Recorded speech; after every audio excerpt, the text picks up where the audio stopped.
الحمد للہ وحدہ لا شریک لہ بسم اللہ والصلاة والسلام علی من لا نبی بعد۔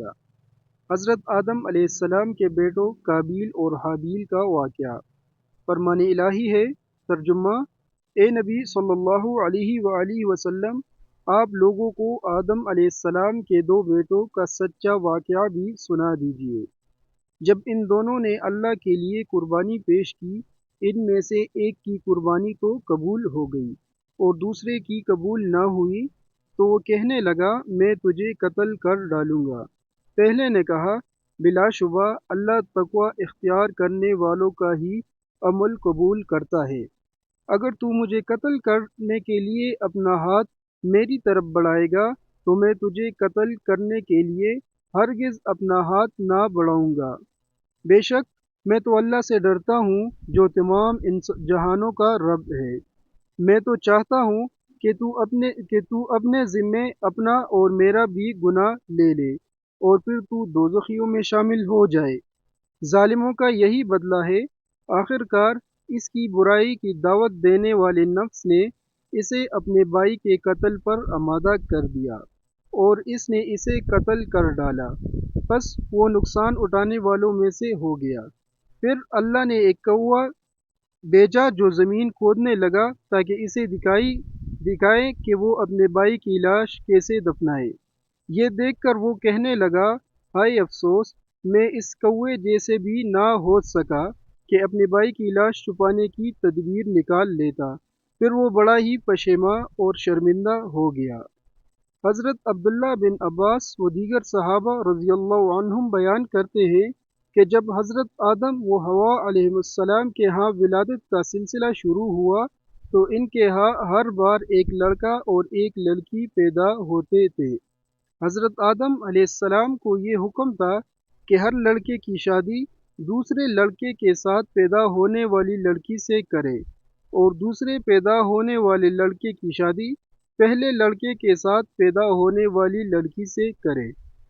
حضرت آدم علیہ السلام کے ہاں ایک مرتبہ قابیل اور اس کی بہن پیدا ہوئی اور دوسری مرتبہ حابیل اور اس کی بہن پیدا ہوئی۔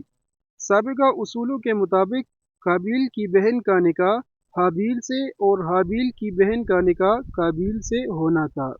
اتفاقی طور پر قابیل کی بہن حابیل کی بہن کی نسبت زیادہ خوبصورت تھی، اس لیے قابیل نے چاہا کہ اس کی شادی حابیل کی بہن کی بجائے خود اپنی ہی بہن سے ہو جائے۔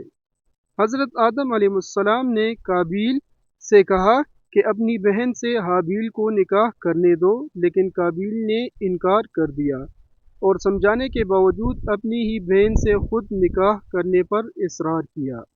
حضرت آدم علیہ السلام نے ان دونوں سے کہا کہ تم اللہ تعالیٰ کی راہ میں بطور نذرانہ قربانیاں پیش کرو، جس کی قربانی قبول ہو جائے گی وہی حق پر ہوگا۔ حابیل بکریاں پالتا تھا، اس نے ایک موٹی تازی بکری قربان کی اور قابیل کھیتی باڑی کرتا تھا، اس نے گٹھیا قسم کا اناج اللہ تعالیٰ کی راہ میں پیش کیا۔ دونوں نے اپنی اپنی قربانی میدان میں رکھ دی۔ آسمان سے آگ آئی اور حابیل کی قربانی کو کھا گئی، جو اس کی قبولیت کی علامت تھی۔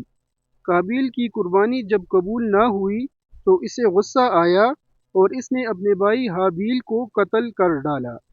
جب حابیل قتل ہو گئے تو قابیل نے کھلے آسمان کے نیچے ان کی لاش رکھ دی، اس لیے کہ اسے دفن کرنے کا طریقہ معلوم نہ تھا۔